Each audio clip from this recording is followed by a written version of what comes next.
너는 강아지 유치원비는 6, 70만 원은 그냥 쓰고 수술비며 뭐며 100얼마 나가는 것도 안 아깝고 집은 강아지 간식으로 가득 채워놓고 그렇게 지극정성이면서 엄마 응급실 비용 10만 원이 아깝니?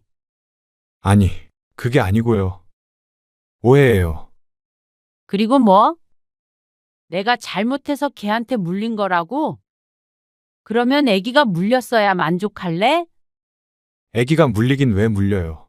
그러게 왜 팔을 휘두르셨어요? 황당하다, 황당해. 애기한테 달려들길래 막은 것뿐이야. 너희들 유별난 건 알고 있었지만 이 정도일 줄은 몰랐다. 그냥 알아서 하겠거니 하고 봤는데 도를 지나친다. 며느리는 시부모에 대한 예의라고는 없고 말이야. 자식인 너도 똑같아. 엄마가 초코를 못마땅해 하시니까. 초코가 현정이한테는 정말 첫째 딸이나 마찬가지예요. 참 그래. 사람 하나 강아지 하나. 애 둘 잘 키워라. 오늘 이야기 속 주인공은 63세 김형선 씨입니다. 그리고 그녀의 아들과 며느리에 관한 이야기입니다. 요즘 사람들이 강아지를 가족처럼 키운다는 사실은 김 씨도 알고 있었습니다. 김 씨는 동물을 키워본 적은 없었지만 그럴 수 있다고 생각했습니다. 사람인 이상 정을 주고 키우면 가족에게 주는 것과 같은 애정이 생길 수도 있겠죠. 하지만 그게 도를 지나쳐 부모보다도 대접받는 강아지를 보니 조금 생각이 달라졌습니다. 강아지에게는 한 달에 100이고 200이고 아끼지 않고 쓰는 아들 며느리. 하지만 부모에게는 10만 원 병원비를 내주는 것조차 아까워했습니다. 그러면서 그냥 강아지가 아니라 가족이나 마찬가지라고 했습니다. 그렇다면 부모는 가족이 아니라는 소린지 의문이었습니다. 그러면서 또 부모 도움받을 일이 있으면 가족이라는 이름 하에 당연하다는 듯이 바랐습니다. 아무리 그래도 이렇게 염치 없고 뻔뻔한 자식이 다 있나 싶었습니다. 강아지가 부모보다 귀한 듯하니 김 씨도 더 이상 그에 응해줄 마음이 없었습니다. 애초에 강아지를 좋아하지도 싫어하지도 않았던 사람이지만 이제는 며느리 덕에 강아지라면 질색을 하게 되었습니다. 김 씨는 아들이 하나 있었습니다. 그리고 아들은 31에 결혼을 했습니다. 그 해가 김 씨의 인생에서 가장 힘들었던 순간 중 하나로 꼽혔습니다. 아들을 결혼시키는 과정이 순탄치가 않았기 때문이죠. 김 씨의 가정은 무척 평범했습니다. 큰 부자도 아니었고 그렇다고 아주 어렵지도 않은 정도의 경제 수준으로 쭉 살았습니다. 다행이라면 다행으로 김 씨 부부 모두 착실하게 살아서 내 집도 있었고 어느 정도 모아둔 돈도 있었습니다. 아들 결혼시키고 소소하게 노후를 살아갈 만큼 말이죠. 그리고 형편이 비슷한 사돈네를 보니 아들이 배우자를 잘 만났다고 생각했습니다. 적어도 서로의 재산으로 인해서 잡음은 없을 것이라고 여겼습니다. 그런데 시작도 하기 전에 집 문제로 갈등을 빚을 것이라고는 못했습니다. 양가에서 반씩 보태서 전셋집을 얻어주기로 했는데 그게 불만인 모양이었습니다. 더도 말고 덜도 말고 똑같이 하기로 했는데 어째서인지 며느리는 농담인 듯 진담인 듯 김 씨 부부를 원망하는 듯한 말을 했습니다. 어차피 아들이 하나라 물려받을 사람도 하나이니 남들만큼은 처음부터 가지고 시작했으면 한다는 뉘앙스였습니다. 결혼을 하기도 전에 며느리라는 사람에 대해 잠시 엿본 기분이었습니다. 하지만 아들이 나서서 적극적으로 해명을 했습니다. 외동으로 자라서 좀 그런 구석이 있지만 그래도 나쁜 애는 아니에요. 말을 잘 돌려서 못해서 그래요. 돌려서 하고 말고의 문제가 아니잖아. 어른에 대한 최소한의 예의는 있어야지. 그냥 요즘에 집 때문에 고민이 많아서 속상해서 그런 거예요. 한 번만 이해 좀 해주세요. 처가 식구들이랑도 조금 다툰 모양이에요. 왜? 그냥 친구들이랑 비교되기도 하고 그러니까요. 김 씨는 아들의 말에 한숨을 길게 내쉬었습니다. 김 씨도 그런 말을 들으니 너무나 속상했습니다. 능력이 돼서 집도 한 채 턱하니 사주고 싶은 마음도 있었습니다. 하지만 마음만으로 집이 생길 리는 없었습니다. 그러면 퇴직하면 엄마 아빠는 작은 집으로 옮길 계획이야. 그때 좀 더 보태줄게. 대출을 받는 건 아무리 생각해도 아닌 것 같고. 잠자코 듣고 있던 남편이 아들에게 말했습니다. 이제는 집이 더 넓어질 필요도 없을 테니 천천히 이사를 가자는 얘기를 한 적이 있었습니다. 김 씨는 남편이 하는 말에 반박하지 않았습니다. 어차피 아들은 결혼을 할 것이고 며느리의 말에 기분은 상했지만 어차피 물려줄 사람은 아들 하나밖에 없는 건 사실이었습니다. 그래? 그때까지만 전세 살아. 그러자 아들은 무척 좋아했습니다. 아들 또한 그걸 바란 모양이었습니다. 그렇게 결혼을 시켰지만 아들이 경고했던 것처럼 며느리는 늘 김씨 부부를 당황스럽게 했습니다. 자주 보지는 않았지만 볼 때마다 며느리가 아니라 까다로운 손님을 만난 것 같은 기분이었습니다. 오히려 시부모인 김씨 부부가 며느리 눈치를 보며 대하게 되었습니다. 결혼을 하고 3번째 맞은 명절에 아들이 며느리와 함께 찾아와 임신 소식을 전했습니다. 정말 축하해. 요즘 사람들 아이 안 생겨서 고생 많다고 하던데. 정말 잘 됐다. 김 씨는 생각보다 이르게 생긴 손주에 기쁘고 설레었습니다. 그리고 며느리가 잠시 화장실에 간 사이에 아들이 김 씨에게 조심스럽게 말을 꺼냈습니다. 보통은 산후조리원 비용을 시집에서 준다고 하더라고요. 아, 그래? 그게 아니더라도 좀 부담스러운 금액이긴 하죠. 맞벌이를 하는데 산후조리원 비용이 부담스럽다는 말은 조금 이상했습니다. 그런데 아들의 말을 들어보니 부담스러울 수 있을 만한 금액이었습니다. 보름 있다가 나오는 거라고 하지 않았어? 네. 2주일이요. 근데 그렇게 비싸. 이러니까 요즘 사람들이 애를 낳겠어? 그러니까요. 웬만한 사람 한 달 월급인데. 때마침 화장실에서 나온 며느리를 보더니 아들이 말을 멈췄습니다. 시어머니가 알아서 주는 것으로 했으면 하는 눈치였습니다. 남편과 상의해봐야 하겠지만 남편도 좋은 게 좋다는 사람이라 그러라고 할 것 같았습니다. 이제 가자. 며느리가 소파에 앉으며 아들을 향해 말했습니다. 장모님 지금 병원에 계신다고 하지 않았어? 이제 온대. 그래? 사돈이 병원에 계신다고? 김 씨가 아들 내외의 대화에 놀라서 물었습니다. 아, 장모님이 편찮으신 건 아니고요. 뽀미, 장모님 댁의 강아지요. 설사한다고 병원에 데리고 갔다 오신다고 천천히 오라고 그러셨었거든요. 아, 난 또 놀랐잖아. 강아지 키우셨구나? 네. 지금 11살이에요. 그래? 그 정도면 나이가 많은 편이지? 네. 제가 같이 살 때 데리고 왔던 애기예요. 우리 집은 강아지 한 번도 안 키워봤어. 엄마가 알레르기가 있거든. 아, 털 알러지? 맞아. 그래서 키워보고 싶었는데 못 키웠지. 같은 공간에 있지를 못하니까. 아들의 말을 며느리가 관심 있게 들었습니다. 아무래도 강아지를 좋아하니 김 씨가 신기한 모양이었습니다. 김 씨도 이런 체질이 이해가 안 갔습니다. 재채기하고 콧물을 흘리는 것은 기본이었고 어떤 강아지는 함께 있으면 피부가 부어오르기도 했습니다. 아들이 좋아하니 키워보려고 했던 때도 있었지만 진작에 포기하게 되었죠. 강아지가 어떻게 보면 사람보다 나아요. 그 말에 김 씨는 그냥 고개를 끄덕였습니다. 그런 말은 많이 들어보았으니 말이죠. 그저 며느리가 강아지를 참 좋아하나 보다 생각했습니다. 저희는 그럼 가볼게요. 그렇게 아들이 돌아갔습니다. 그리고 얼마 뒤 아들네가 강아지를 분양받았다는 소식을 들었습니다. 뭐? 강아지를 샀다고? 그 말 한마디에 며느리가 뒤집어졌습니다.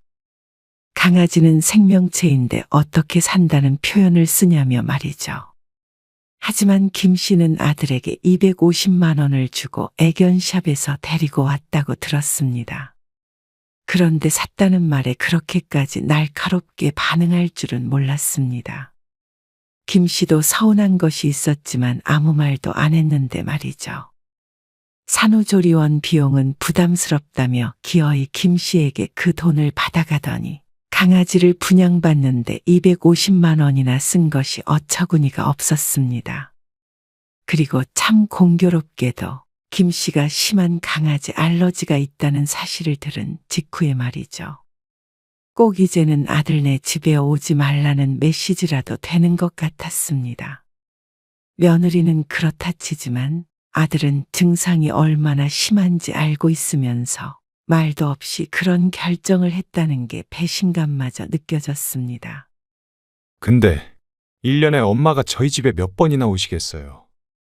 그러게 1년에 얼마 가지도 않는데 그런데 그마저도 오지 말라고 하는 듯 했습니다. 김 씨의 입장에서는 몇 번을 가는지가 중요한 건 아니었습니다. 현정이가 그전부터 얘기는 했었어요. 근데 저희 집인데 엄마 때문에 안 된다고 할 수는 없잖아요. 강아지 있으면 애기 정서 발달에도 좋고요. 저도 너무 키우고 싶었어요. 서운해하지 마시고 새로운 가족이 생겼다고 생각해 주세요.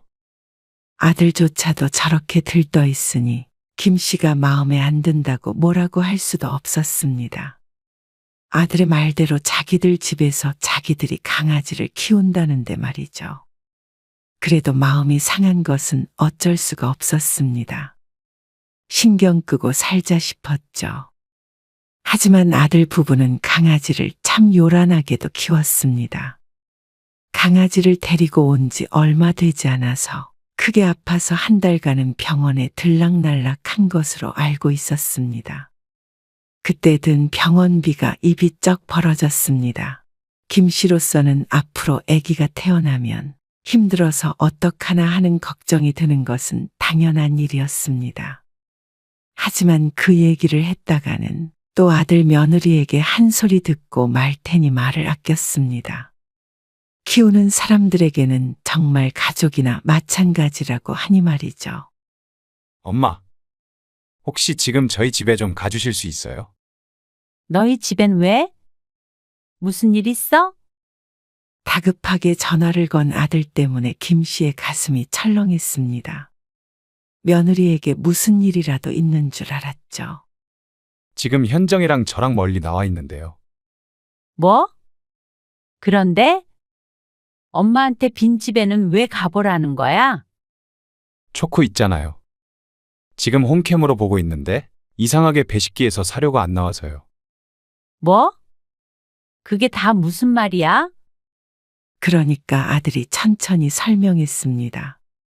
강아지 때문에 거실에 카메라를 설치했는데 자동으로 사료가 나오는 기계가 작동을 안 하고 있는 걸 확인한 듯 했습니다.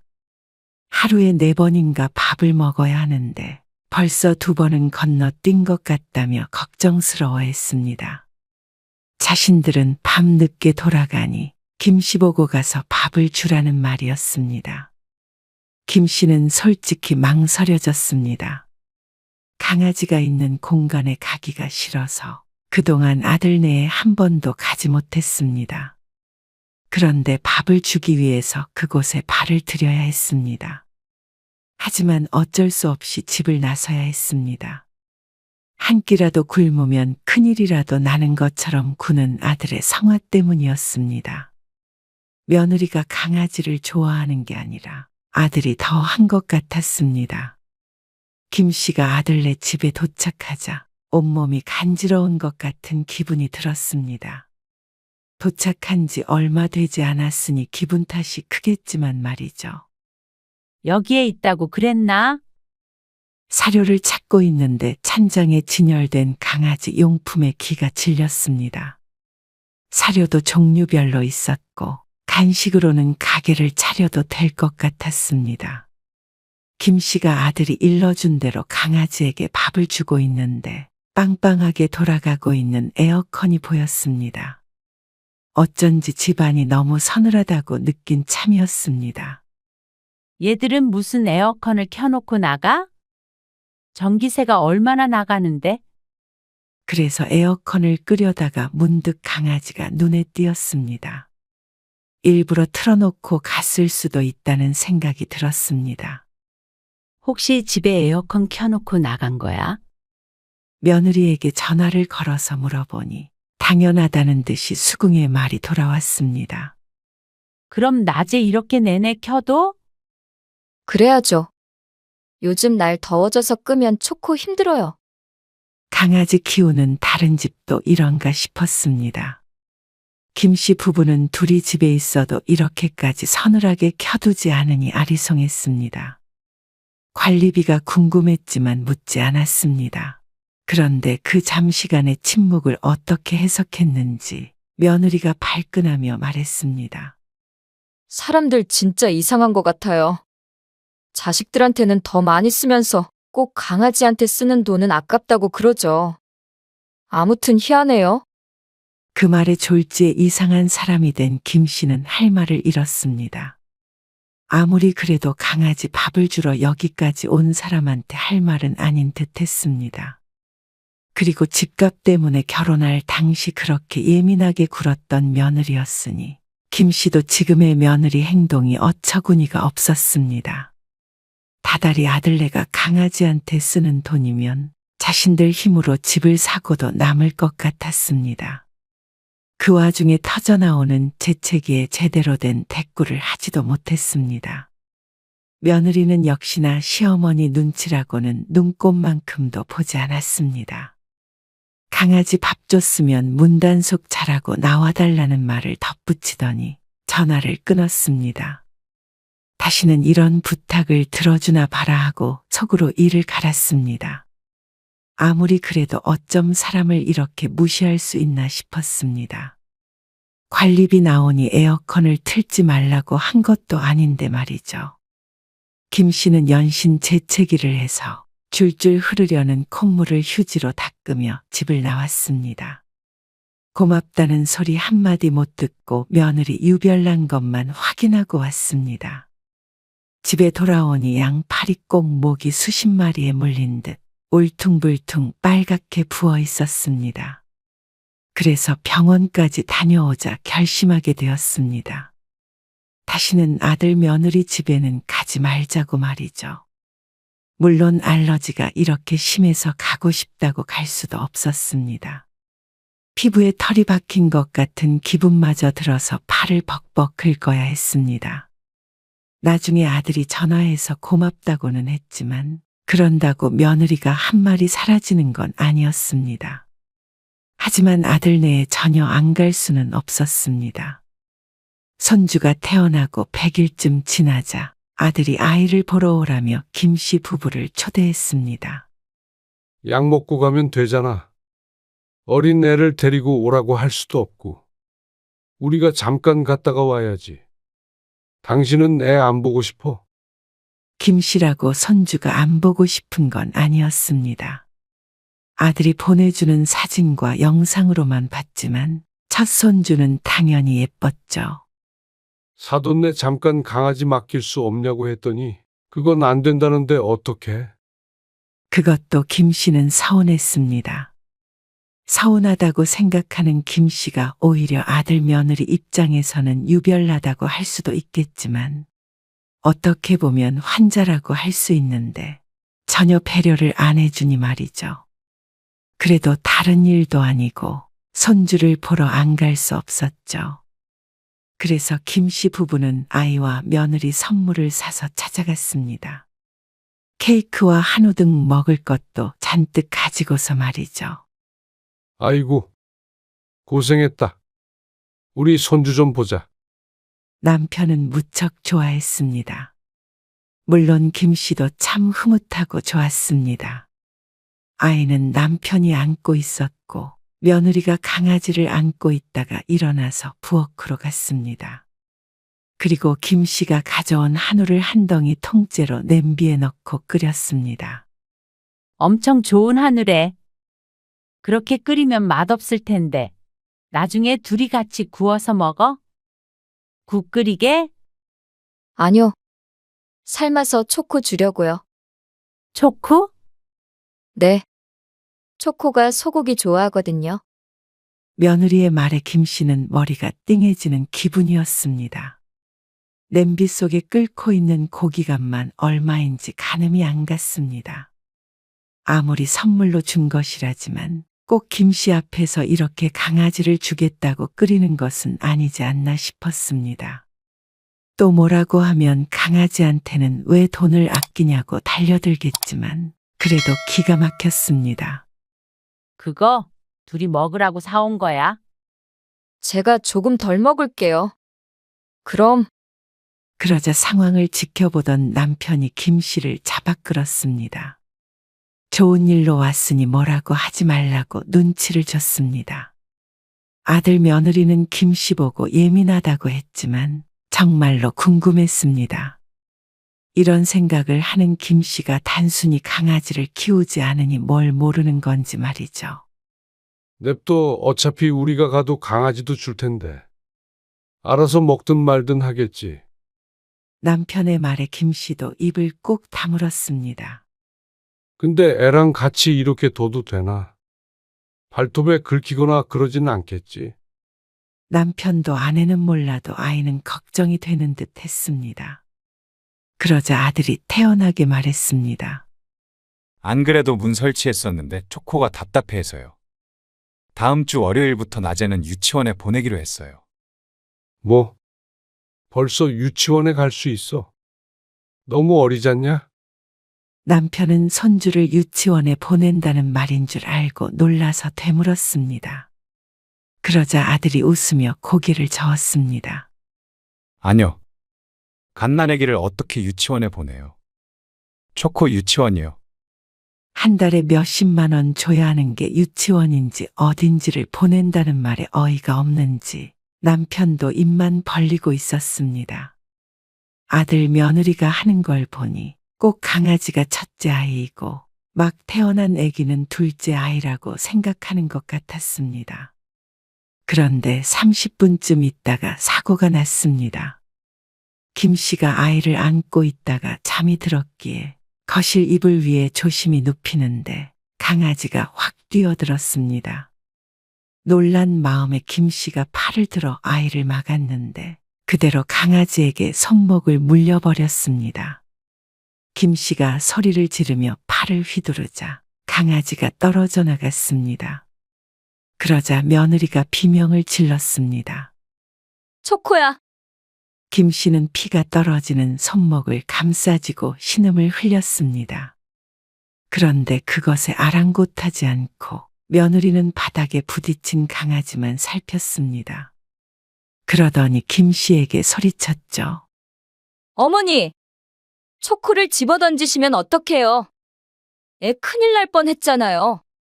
그러자 김 씨도 더는 참지 못하고 대꾸했습니다. 지금 걔가 애기한테 달려들었어. 어머니가 팔을 휘두르니까 놀라서 문 거잖아요. 초코는 안 물어요. 그러면 나는 물린 게 아니라 뭐야? 원래 둘째 생기면 첫째가 질투해서 심술 부리기도 하는 거라고요? 알지도 못하시면서. 그러면서 자기가 다 서럽다는 듯 가슴을 들썩거렸습니다. 그 모습에 하도 어이가 없기도 하고 손목이 아프기도 해서 김 씨도 버럭 소리를 쳤습니다. 애가 물리면 어떡할 거냐고 말이죠. 그러자 아들이 얼른 다가와서 수건으로 김 씨의 손목을 감쌌습니다. 흰 수건이 순식간에 붉게 물들었습니다. 얼른 병원 가요. 병원 다 문 닫았을 텐데. 응급실 가야 할 것 같은데. 제 차로 갈게요. 며느리는 아이 때문에 집에 있었고 김 씨는 남편, 아들과 함께 동행했습니다. 그리고 손목을 꿰매고 주사도 맞았습니다. 구멍이 여러 군데 나서 손목이 무척 지저분한 상처로 뒤덮였습니다. 죄송해요. 아들이 옆에서 미안한 듯 뒤통수를 긁었습니다. 나는 괜찮은데 애기 진짜 조심해. 조심할게요. 근데 현정이 말도 맞아요. 초코가 질투하고 있는 거라 곧 서로 적응할 거예요. 그러더니 며느리에게서 전화가 왔다며 자리를 피했습니다. 김 씨가 걱정스러워하자 남편도 알아서 하겠지 하며 김 씨를 다독거렸습니다. 하지만 남편도 만만치 않게 놀란 모양이었습니다. 잠깐만 나 화장실 다녀올게. 김 씨가 자리에서 일어나 화장실을 찾으러 나섰습니다. 그런데 입구 쪽에서 전화 통화를 하며 서 있는 아들이 보였습니다.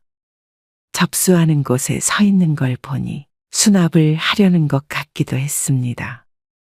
응급실이라 많이 나왔을 것 같아 김 씨가 다가가는데 아들이 하는 소리가 들렸습니다. 많이 꿰맸지. 그래, 괜찮아. 근데 이거 12만 원 나왔는데 내 카드로 결제할게. 뭐?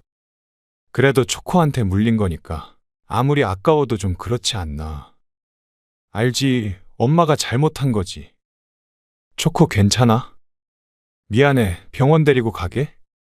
내가 이따가 들어가서 데리고 갈게. 에이, 초코 병원비를 어떻게 달라고 그래. 엄마 병원비는 알았어.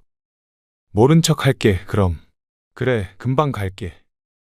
그러고 돌아섰는데 김 씨와 딱 눈이 마주친 아들. 아, 엄마. 기가 막히고 코가 막혔습니다. 내 달라고도 안 했지만 이 상황에서는 당연히 병원비는 아들이 내야 하는 것 아닌가 싶었습니다. 그런데 김 씨의 병원비는 주기 아까우니 모른 척하고 다치지도 않은 강아지는 병원에 데리고 가겠다고 하는 아들의 머릿속이 궁금했습니다. 며느리가 먼저 그렇게 말한 것 같긴 하지만 그에 동조하는 아들도 아주 똑같았습니다. 서로 더도 말고 덜도 말고 똑같은 사람들이었죠. 아무리 강아지가 중요하다고 해도 부모 병원비 10만 원은 아깝나 싶었습니다. 지난번에 무슨 강아지 수술을 한다고 160만 원을 썼다는 말에 기함을 했었는데 말이죠. 이래서 자식 다 키워봐야 소용없다는 말이 정말이었습니다. 하지만 보통 강아지 때문에 이런 말을 하는 경우는 주변을 뒤져도 없을 것 같았습니다. 너는 강아지 유치원비는 6, 70만 원은 그냥 쓰고 수술비며 뭐며 100 얼마 나가는 것도 안 아깝고 집은 강아지 간식으로 가득 채워놓고 그렇게 지극정성이면서 엄마 응급실 비용 10만 원이 아깝니? 아니, 그게 아니고요. 오해예요. 그리고 뭐? 내가 잘못한 거라고? 그러면 아기가 물렸어야 만족할래? 아기가 물리긴 왜 물려요. 엄마가 팔을 휘두르시니까. 황당하다, 황당해. 너희들 유별난 건 알고 있었지만 이 정도일 줄은 몰랐다. 그냥 알아서 하겠거니 하고 봤는데 도를 지나친다.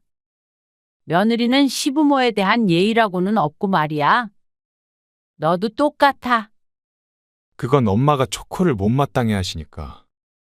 너 이거 안 보여? 김 씨는 물리지 않은 반대쪽 팔을 들어 올렸습니다. 알러지 약을 먹었지만 불긋하게 피부가 물들어 있었습니다. 싫어하는 게 아니라 같이 있지 못하는 거야. 그런데 그거 듣자마자 이때다 싶어 강아지 데려온 것도 서운했는데 아무 말 안 했다. 그리고 너희 강아지 키우는 거를 뭐라고 한 적 있어? 초코가 현정이한테는 정말 첫째 딸이나 마찬가지예요. 그래. 사람 하나, 강아지 하나, 애 둘 잘 키워라. 김 씨는 남편을 불러서 수납을 하고 먼저 병원을 나왔습니다. 아들은 난감한 듯 제자리를 서성거렸지만 쫓아오지 않았죠. 그리고 김 씨는 아들이 건 전화도 받지 않았습니다.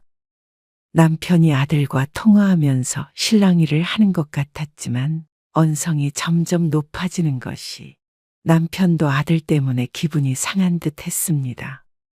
다신 연락하지 말어. 남편도 학을 뗀 듯 했습니다. 그래서 김 씨는 손목이 회복될 때까지 아들과 연락하지 않았습니다.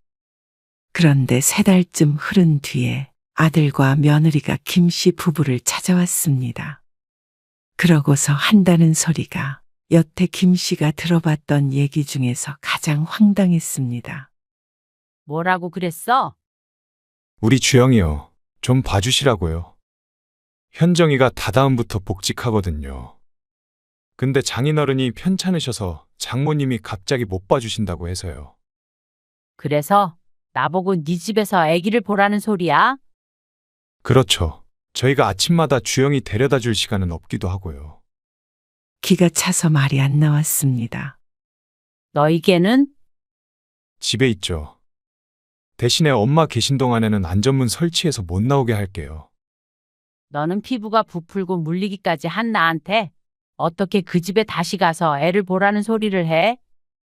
이제 안 그래요. 초코 한 번도 주영이 문 적 없잖아요. 됐다. 강아지는 둘째치고 너희를 도와줘야 하는 이유를 못 찾겠다. 네? 부모보다 걔가 더 중요하다는 애들을 왜 도와줘야 해? 아니, 언제 그렇게까지 말했어요.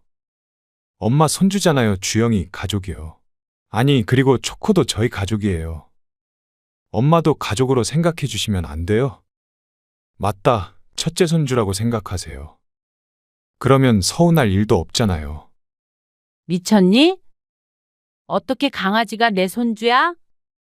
그러자 며느리가 인상을 찌푸리며 끼어들었습니다.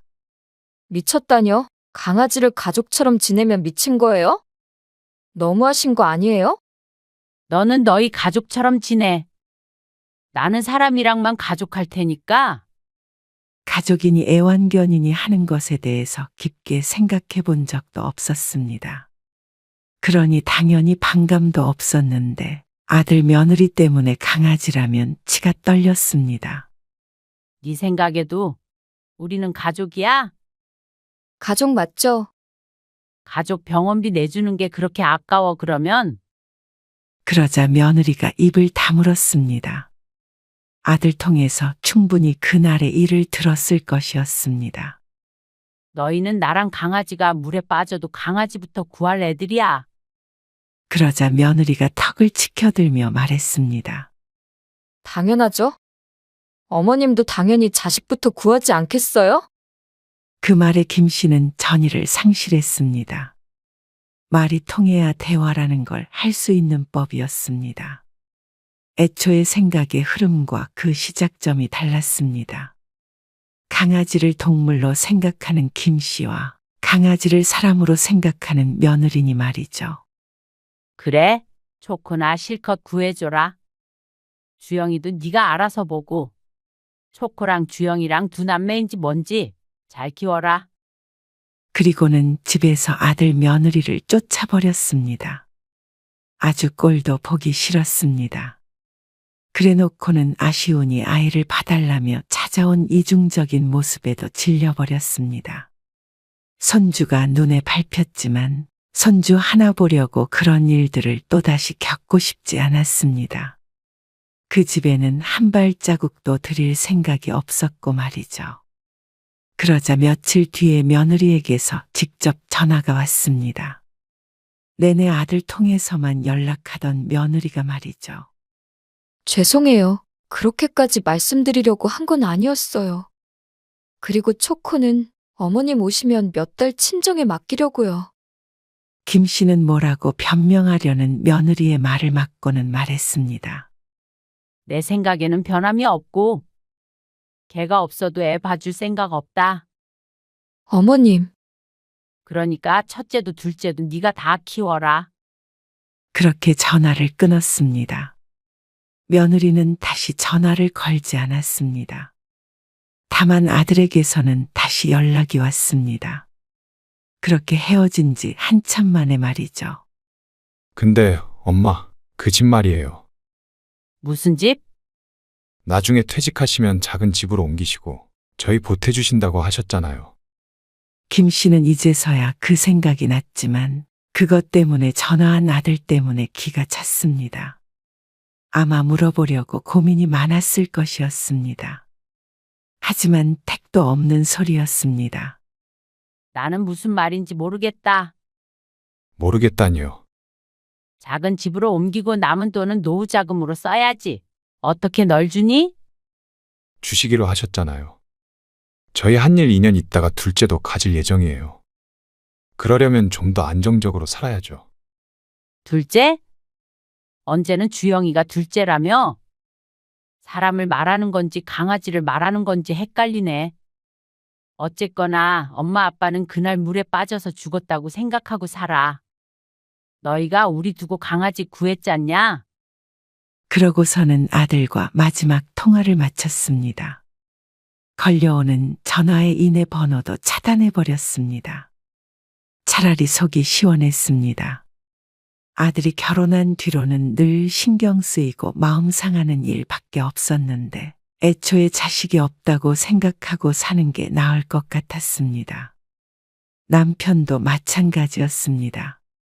아들 며느리의 심중을 안 이상 남편이라고 아들의 편을 들어줄 이유가 없었습니다. 부모에게는 돈이나 노동력만을 바라고 대접은 강아지보다도 못하니 어느 부모가 자식의 곁에 머물고 싶을까요? 김 씨도 남편도 이참에 작은 집으로 옮기고 둘만의 시간을 좀 더 보내기로 했습니다. 그러면 혹시라도 아들 며느리가 찾아오지도 않을 테니 말이죠. 상실감은 있겠지만 적어도 상처는 없을 것이었습니다.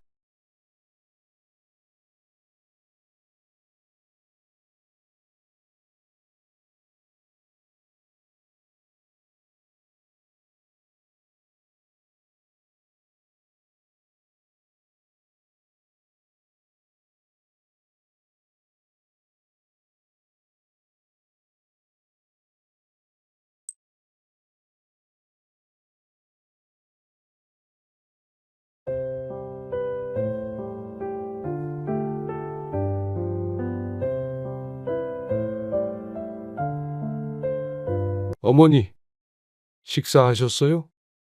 밥 먹었지. 어제 종석이 애미가 와서 반찬 두고 갔어. 네. 어제 형님이랑 통화했어요. 매일 이렇게 올 필요 없어. 퇴근하고 오는 건데요, 뭘. 여기 양말 좀 사왔어요. 지난번에 구멍 난 거 신고 계시길래. 뭘 세 켤레나 사왔어. 다 신어보기도 전에 죽지. 노인네가 그때까지 살아있나. 무슨 그런 말씀을 하세요. 앞으로 몇 년이나 더 산다고 이런 거 사오지 말어. 죽으면 다 태워야 되는데 아깝잖아. 오늘 이야기 속 주인공은 62세 심중현 씨입니다. 그리고 그의 부모 그리고 자식에 대한 이야기입니다. 심 씨는 평생을 성실하게 살아왔다고 생각했습니다. 열심히 일하고 자식 키우고 부모를 봉양하면서 말이죠. 그리고 정신을 차려보니 심 씨는 60세가 넘어 있었습니다. 이대로 몇 년 더 지나면 70세가 되겠죠. 어느샌가 모든 것이 허무해지고 삶의 길을 잃어버린 기분이었습니다. 남은 길은 이제 길지 않은 것 같은데 그 길조차 자신만을 위해서 살지 못한다고 생각하면 인생이 무슨 의미가 있나 싶기도 했습니다. 치매에 걸려서 스스로 화장실도 가지 못하는 노모, 30이 넘어서도 속썩이며 부모의 고열을 짜내는 자식. 그 사이에 낀 인생. 찬란했던 젊은 시절은 다 지나갔는데 남은 건 여전히 책임져야 하는 식구들이었습니다. 심 씨는 그러면 도대체 내 인생은 언제 살 수 있나 하는 생각이 들었습니다. 해가 뜨니 하루하루 눈뜨고 살아가고 있지만 심 씨는 문득 모든 걸 내려놓고 싶다고 생각했습니다. 모든 책임과 의무를 뒤로하고 훌쩍 떠나고 싶었습니다. 심 씨는 아들이 하나 있었습니다. 하나만 잘 키울 생각으로 둘째는 낳지 않았습니다. 아내는 내심 딸도 하나 있었으면 했지만 그 당시 형편이 좋지 않아서 생각에 그쳤습니다. 분명 하나만 낳아서 잘 키워보자 했는데 잘 키우기는커녕 30이 넘어서도 여전히 속을 썩였습니다. 그럴 거면 그때 차라리 둘째라도 낳을 걸 그랬나 싶다가도 이런 놈이 하나 더 있으면 제 명에 못 살았을 것 같기도 했습니다. 심 씨의 아들은 어릴 적에도 마음대로 되는 자식이 아니었지만 성인이 되고 나서는 더하면 더했지 결코 덜하지 않았습니다. 대학을 안 가면 뭐 하게? 일단 그냥 알바하고. 그 다음엔 그건 천천히 생각해 봐야죠. 아무런 계획도 없이 무작정 대학을 안 가면 돼. 사람이 다 계획을 세우고 사는 건 아니잖아요. 뭐? 그럼 직장은 어떻게 들어가 나중에? 꼭 직장에 들어가야 해요? 편의점 알바만 해도 충분히 먹고 살아요. 아들의 말에 심 씨는 뒷목을 잡고 싶었습니다. 심 씨가 듣기엔 대학에 떨어졌다고 아무렇게나 살겠다고 하는 것이나 마찬가지였습니다. 성적이 중간은 되는데 남들 다 가는 대학을 왜 안 간다고 하는지 몰랐습니다. 차라리 건설적인 계획이 있어서 안 가겠다고 한다면 심 씨도 충분히 들을 의향이 있었습니다. 모든 사람들이 다 대학을 가야 하는 건 아니라고 생각했으니 말이죠. 하지만 그런 계획이 없다면 남들 하는 만큼은 살아야 하는 게 아닌가 싶었습니다. 그래야 최소한의 사람 구실을 하고 살지 않을까 했죠. 그래. 대학은 가야지 그래도. 졸업한 다음에 너 하고 싶은 거 하던지 해. 아버지 말 들어. 그저 아들이라면 오냐오냐 하던 심 씨의 아내도 아들을 설득했습니다. 이대로 대학도 안 가면 이도저도 안 될 것임을 아내도 모르지 않는 듯 했습니다. 본인이 원한다면 재수, 삼수, 사수를 해도 응원을 하겠지만 아들을 1년간 더 공부를 시킨 심 씨는 더 이상 공부는 의미가 없구나 싶었습니다. 정민이 저놈 공부한다고 나가서는 술이 떡이 돼서 돌아왔지. 다른 친구들은 다 대학 갔으니까 당신이 이해해. 얼마나 놀고 싶겠어? 아들을 재수학원에 보내고 다달이 드는 돈만 하더라도 허리가 휘었습니다. 어쩌면 진작에 아들의 말대로 대학에 안 가고 아르바이트를 시켰더라면 나았을 수도 있을 듯 했습니다. 자식 잘 되게 만들고 싶은 욕심에 사서 고생을 한 셈이 되었습니다. 아들도 더는 공부의 뜻을 보이지 않았고 다음 해에 지방에 있는 대학에 입학했습니다. 더 이상 강요 안 할 테니까 너 하고 싶은 거 해. 대학 꼭 안 가도 되니까. 대학을 왜 안 가요? 붙었는데. 갈 거예요. 그렇게 안 간다더니 대학 생활은 하고 싶었는지 꼭 가겠다는 아들. 그래서 아들은 집에서 2시간 떨어진 지방으로 대학을 하게 되었습니다. 기숙사 생활을 한 학기 동안 하다가 그 뒤부터는 자취를 하겠다고 우겨서 방을 얻어주었습니다. 그리고 아들이 군대에 다녀오고 대학을 졸업할 때까지 방값, 학비, 생활비 전부를 심 씨가 대주었습니다. 자식의 삶 전반을 책임져야 하니 돈을 아무리 벌어도 그쪽으로 줄줄 샜습니다. 아르바이트라도 하면서 살라고 해. 알바하면서 어떻게 공부를 해? 걔가 공부를 해? 매일 술 마시고 놀러 다니는 거 몰라서 그래? 그럴 시간에 생활비라도 벌어서 쓰라고 그래. 어떻게 다달이 돈을 그만큼 붙여주고 있는 거야? 아, 그런다고 애를 굶겨? 누가 굶기래? 군대도 갔다 왔으면 자기 앞가림은 하고 살아야 할 거 아니야. 취업 준비하냐고 물어봤더니 천천히 하겠다는데 지금 정민이 그놈이 도대체 몇 살이야? 알아서 잘하겠지? 괜히 스트레스 주지 마. 아내는 늘 아들 편이었습니다. 그저 오냐오냐 키운 아들이니 뭐든지 제 힘으로 하는 법이 없었고 무조건 엄마만 찾았죠. 오늘 할머니 생신이야. 모시고 나가서 같이 외식할 거니까 어디 나가지 말어. 거실 소파 위엔 아들이 누워서 휴대폰을 보고 있었습니다. 방학이라 잠시 집에 올라온 참이었습니다. 할머니 모시고 올게. 나 안 가요. 안 간다고? 집에 있을게요. 할머니 생신이라니까. 제가 가서 뭐 해요? 집에서 공부할게요. 공부할 책이나 들고 왔어, 네가? 그러자 아내가 다급히 말렸습니다. 모처럼 집에 왔는데 왜 그래? 공부한다는 애한테? 하지도 않는 공부 핑계를 대. 그리고 공부를 하더라도 할머니 생신에는 가야 할 거 아니야. 취업 때문에 그거 준비한다고 공부하는 거잖아? 어머님도 이해하시겠지? 그게 말이 돼? 같이 잠깐 밥 먹고 오면 떨어져? 아, 저 그냥 방학 때 내려가 있을게요. 뭐? 어딜? 자취방에. 거기서 공부할게. 그러면서 짐을 싸는 아들을 아내가 안절부절하며 말렸습니다. 심 씨는 그 모습을 보고는 답답한 가슴을 치고 싶었습니다. 아들을 부모가 손수 망치고 있는 것 같은 기분이었습니다. 그렇다고 다 큰 자식에게 매를 들 수도 없고 결국 나중엔 자기 인생은 자기가 살아야 할 텐데 애끓는 건 부모뿐인 듯 했습니다. 가라고 그래. 그리고 생활비 보내지 말어. 그러자 아내는 심 씨를 흘겨보았습니다. 결국엔 아들은 그렇게 집을 나갔습니다. 정말로 자취방으로 돌아갔는지 아니면 어디서 친구랑 술이라도 마시고 있는지 몰랐습니다.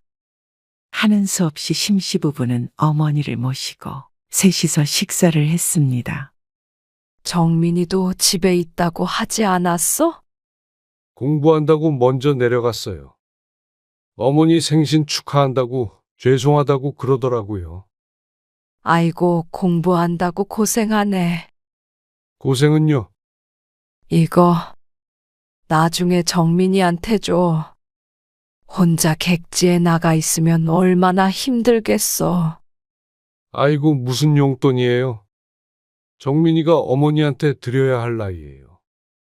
어여 받아서 줘. 맛있는 거 사 먹으라고 그래. 심 씨의 어머니는 주머니에서 5만 원짜리 2장을 꺼내서 심 씨에게 건넸습니다. 심 씨는 돈을 건네는 어머니의 주름진 손을 바라보았습니다. 8순이 넘은 어머니를 보니 많은 생각이 들었습니다. 혼자 사는 어머니가 안쓰러웠습니다. 어머니 많이 늙으셨더라. 아내도 같은 생각을 했는지 집에 돌아와서는 심 씨에게 말했습니다. 혹시 모시고 살고 싶어? 아내가 심 씨에게 물었습니다. 심 씨는 잠시 생각하다가 고개를 가로저었습니다. 아니야. 아직 정정하신데 뭘. 생각을 안 해본 건 아니지만 부담스러운 건 사실이었습니다. 아내가 시어머니를 모시고 살 수 있을지도 의문이었고 심 씨도 마음에 여유가 없었습니다. 그렇지. 형님도 계신데 우리가 모시고 사는 건 좀 그렇잖아. 아내의 말에 심 씨는 대답하지 않았습니다. 부모를 모시는데 장남 차남은 상관이 없다고 생각했습니다. 다만 지금 심 씨의 상황이 모실 만한 상황이 아닐 뿐이었습니다. 아들 결혼도 시키고 심 씨 부부의 노후까지 준비하려면 갈 길이 멀었습니다. 아직까지는 정정하신 것 같으니 그때까지는 자식의 도리를 좀 미루고 싶은 것이 사실이었습니다. 당신 걱정되는 건 알지만 나는 자신 없어. 알지? 알았어. 안 모신다니까 그러네. 심 씨의 장모님도 혼자 살고 계셨으니 심 씨의 어머니만 모시고 살자고 할 수도 없는 노릇이었습니다. 아내에게 서운하지는 않았습니다. 충분히 그 마음도 이해가 갔죠. 아들은 졸업 전에 취업하지 못했습니다. 그리고 그 뒤로도 몇 년을 백수 생활을 했습니다. 학교도 졸업한 마당에 계속 지방에 머무를 이유도 없어서 심 씨의 집으로 다시 들어온 지도 몇 년 되었죠. 언제까지 그렇게 있을 거야? 처음엔 취업이 힘든가 보다 싶어서 말없이 지켜보았습니다. 당사자가 가장 힘들지 않을까 싶어서였습니다. 하지만 아들은 피나는 노력 없이 무턱대고 좋은 직장에 들어가길 원했습니다. 심 씨도 평생 직장에 다녔지만 그런 아들이 어처구니가 없었습니다. 아들의 뭘 보고 회사가 뽑아야 하는지 아버지인 심 씨조차도 몰랐습니다. 나갔다 올게요. 아들은 참다 못한 심 씨가 한마디라도 하려고 하면 밖으로 나갔습니다. 그러다 보니 아들은 집에 제대로 붙어 있는 날이 없었습니다. 저 독립할게요. 그러더니 어느 날은 독립을 하겠다고 말했습니다. 심 씨가 생각하는 독립은 경제적인 부분이었는데 아들은 조금 다르게 생각한 모양이었습니다. 그러면서 혼자 살 집을 얻어달라는 아들의 말에 심 씨는 화를 눌러 참아야 했습니다. 여기서 살면 더 취직 못할 것 같아요. 숨 막혀서. 그래. 그러면 방 얻어줄 테니까. 나가서 살아. 정말요? 대신에 생활비는 너 스스로 벌어. 그러자 아들의 얼굴이 구겨졌습니다. 역시나 생활비마저 여전히 부모에게 기댈 생각인 듯 했습니다. 얼마 안 있으면 아들도 30이었습니다. 세상에 이런 자식이 있나 싶었습니다. 제 손으로 돈 한 푼 벌 생각은 안 하고 취업이 힘들다는 핑계로 부모만 쥐어짜며 살았습니다. 한심하지만 그게 심 씨의 아들이었습니다.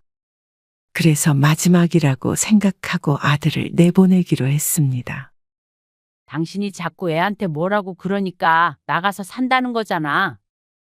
아내는 심 씨를 매정하다고 했습니다. 다 큰 자식을 품에 끼고 살고 싶어 했습니다. 이제 죽이 됐든 밥이 됐든 스스로 힘으로 살으라고 해. 보증금만 대주고 방세도 벌어서 내야지. 이 나이에 부모한테 용돈 타 쓰는 놈이 어디 있어. 사진 멀쩡한데. 취직이 좀 어려워? 그거 좀 기다려줘야지. 그게 부모 아니야? 부모는 자식이 스스로 살 수 있게 도와주는 게 부모지. 말이 안 통한다, 정말. 이번에는 아내의 반대에도 불구하고 심 씨의 뜻대로 밀어붙였습니다. 그리고는 아내와는 한동안 냉전 상태로 지냈죠. 그러다가 어느 날 아내와 아들이 통화하는 소리를 우연히 들었습니다. 보냈으니까 아버지 알게 하지 마. 그래. 밥 잘 챙겨 먹고 쉬엄쉬엄 해. 전화를 끊고 뒤를 돌아본 아내가 심 씨를 발견하고는 단말마에 비명을 질렀습니다. 왜 거기 서 있어? 정민이랑 통화했어? 또 돈 보낸 거야? 아내는 눈동자를 대굴대굴 굴리더니 이내 화를 냈습니다. 아, 그러면 어떡해. 제발 그러지 말어. 다 큰 성인이잖아. 일을 해서 자기가 벌어야 할 거 아니야. 일을 하려고 취업 준비하는 거잖아. 하나밖에 없는 자식인데 좀 너그럽게 생각해줘. 그렇게 너그럽게 생각하다가 이제 30이잖아. 당신은 자식을 바보로 만들 셈이야? 악착같이 좀 살게 해. 조선시대도 아니고 뭘 악착같이 살아. 편하게 살면 좋지. 젊은 아들 편하게 살자고 나는 등골이 휘어? 그러자 아내도 입을 다물었습니다. 그리고 아내에게는 다시는 생활비를 보내지 않겠다는 다짐을 받았습니다. 그렇게 생활비를 끊자 아들은 2달 만에 취직을 했습니다. 원했던 대기업에는 못 들어간 모양이었지만 그래도 그게 어딘가 싶었습니다.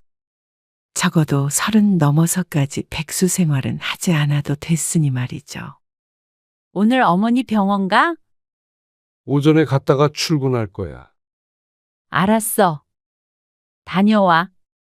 나도 언니네 식당일 오늘 잠깐 도와주기로 했어. 그래. 저녁에 봐.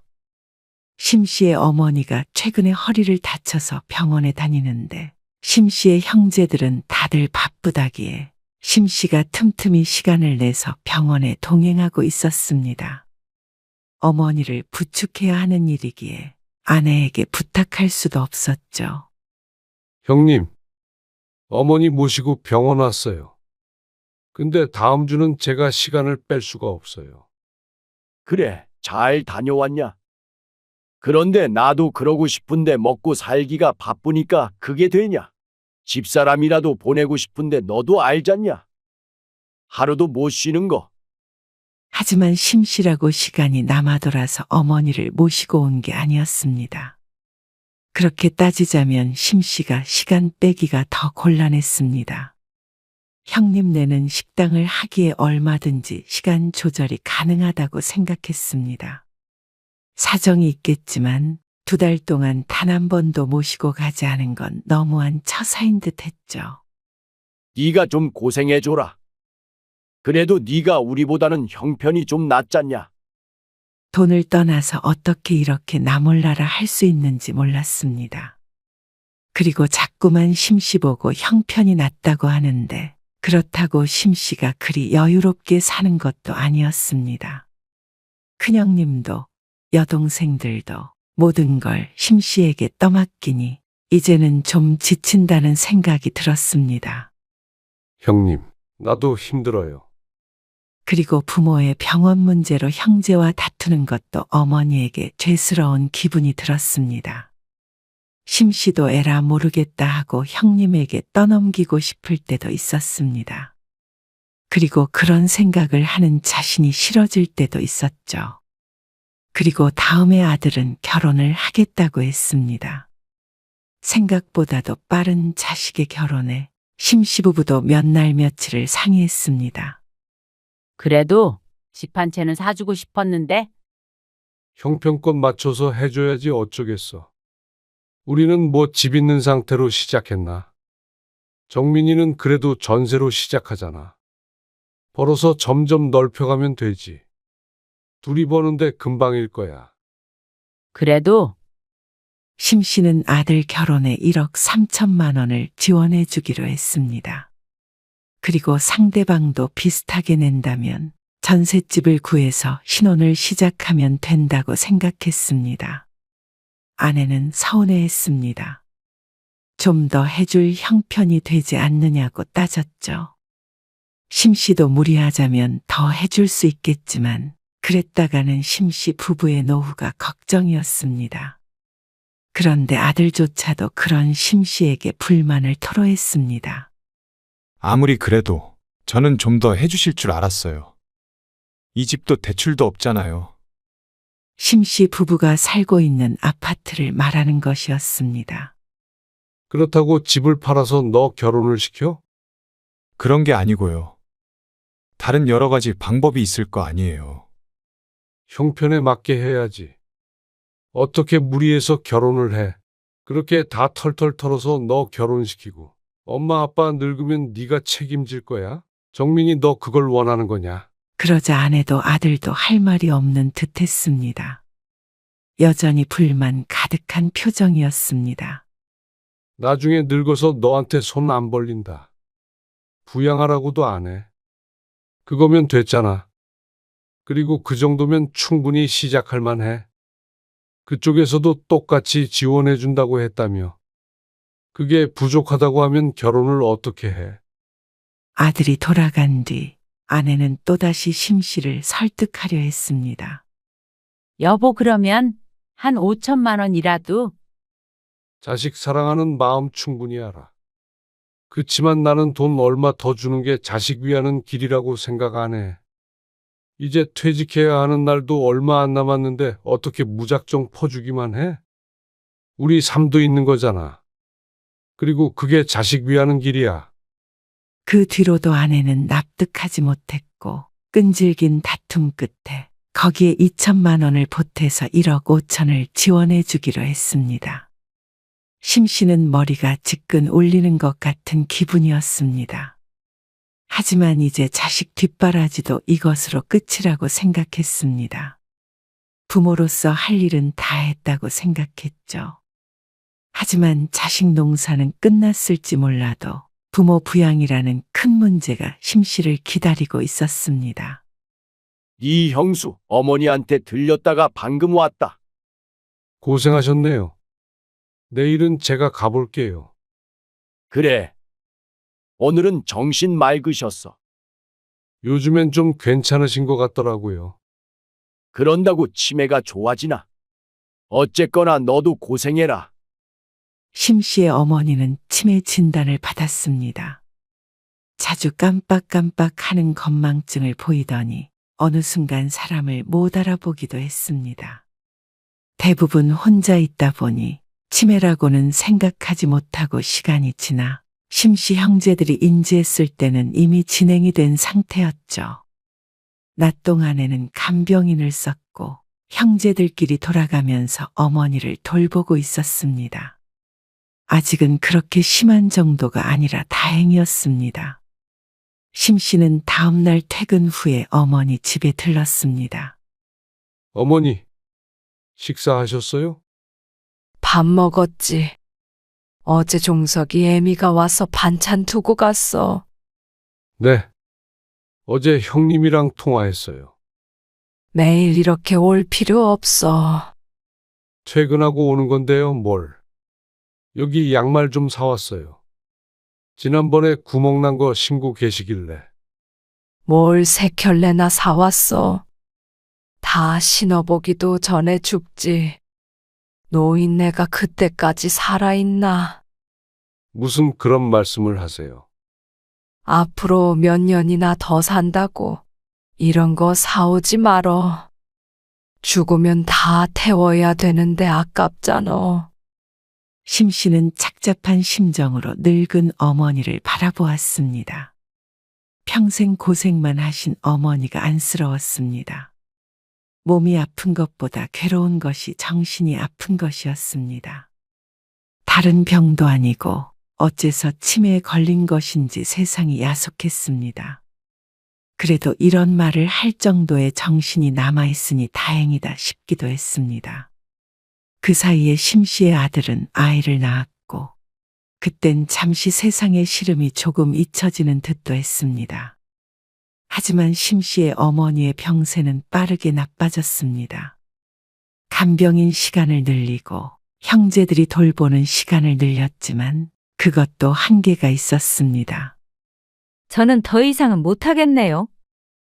형수님, 도련님은 엄마니까 할 수 있겠지만 제가 이대로 어떻게 왔다 갔다 하면서 지내요. 이제는 정말 기저귀 차셔야 하는데 요양원에 모셔야지.